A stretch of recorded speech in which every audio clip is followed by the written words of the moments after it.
My name is Dan Clark. I just want to thank you for checking out this YouTube, and I just want to share more about what the Watchtower organizations, some of the things they would never, ever want you to hear until after, of course, you're in there and you're baptized and you're dedicated and you're kind of fully indoctrinated into their faith. But I wanted to talk today about a little bit about sexuality and their view of sexuality and some of the things that you'll encounter if you become a witness.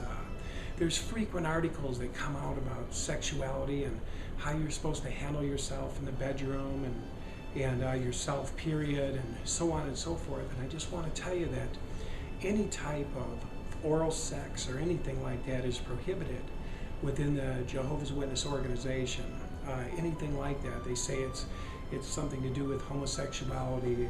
If a man goes down on a woman or a woman goes down on a man, it's not natural and it's forbidden. And if such a thing was to occur, you would be encouraged to go to the elders and tell them all about it.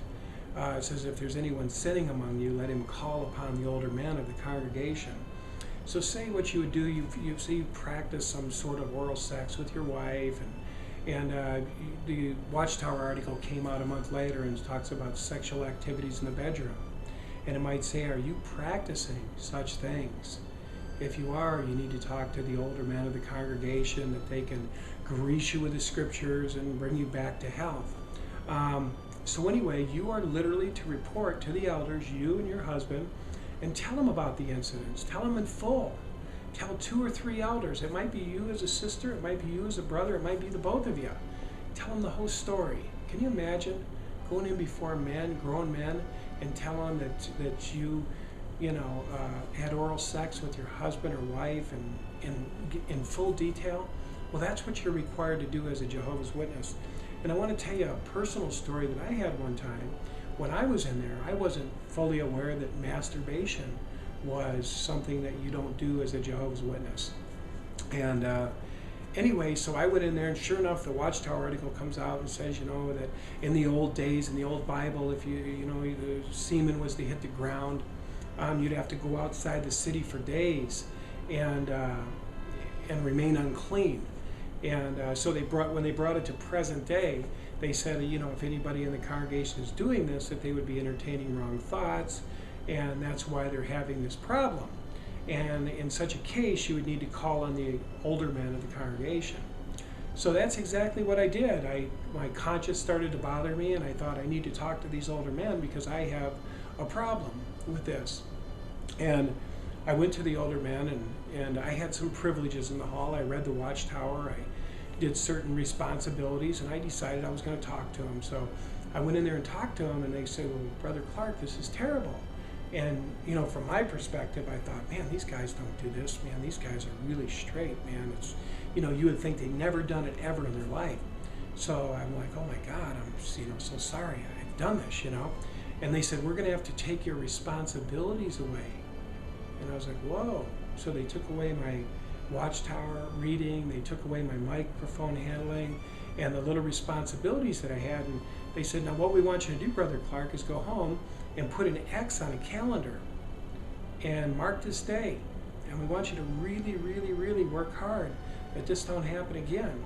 And if it does, put another X on the calendar and see if you can stretch these days out. Can you imagine? So anyway, I go home, and sure enough, a couple days later, I feel this desire in me building up, and I go to them again, and I get more scolding and more discipline, and now I get put on private reproof, where I don't get to comment at the meeting, I don't get to raise my hand and have participation, and then it happened again, and then I was put on public reproof, where they go up in front of the hall and they read a letter, and they say, Dan Clark is publicly reproved from the Christian congregation, which means all my responsibilities are stripped. I can't function in the hall. And I didn't know what to do with this desire. I thought I was really sick. I thought I was part of Satan's world. I really did. And they didn't let me feel any other way. They told me that it was wrong. I'm entertaining wrong thoughts. So one day I decided to tell this lady for whatever reason. She was a very spiritual lady.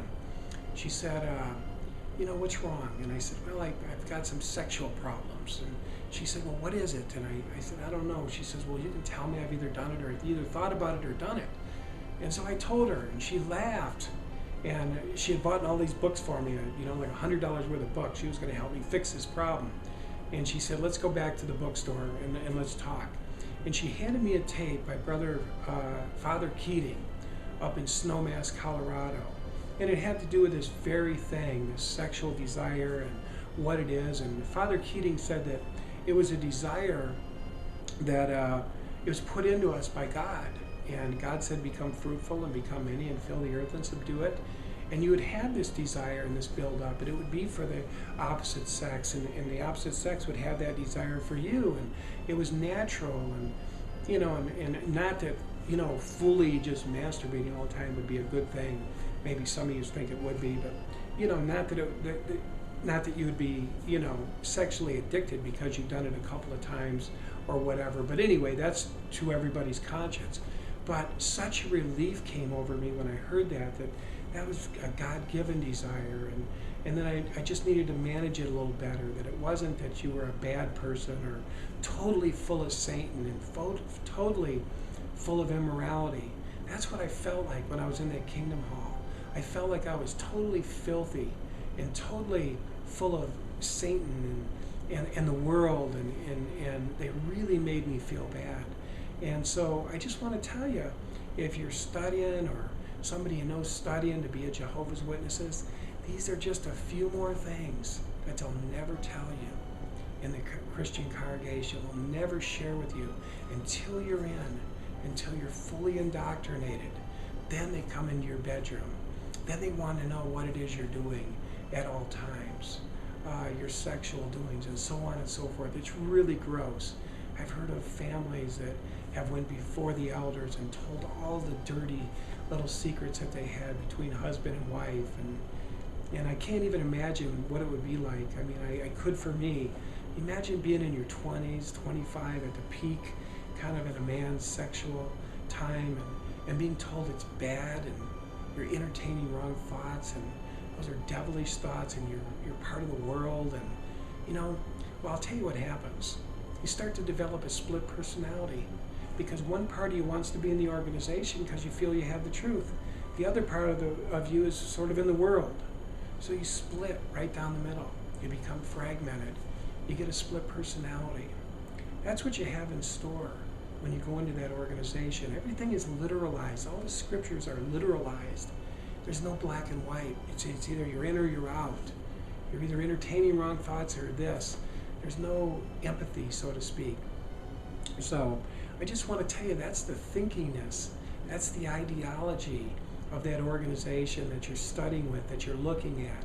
Even though they come over with fine clothes and suit and tie and that sort of thing, that's the mentality of that organization. That's what they're trying to, that's what you're not going to be aware of till you're already in.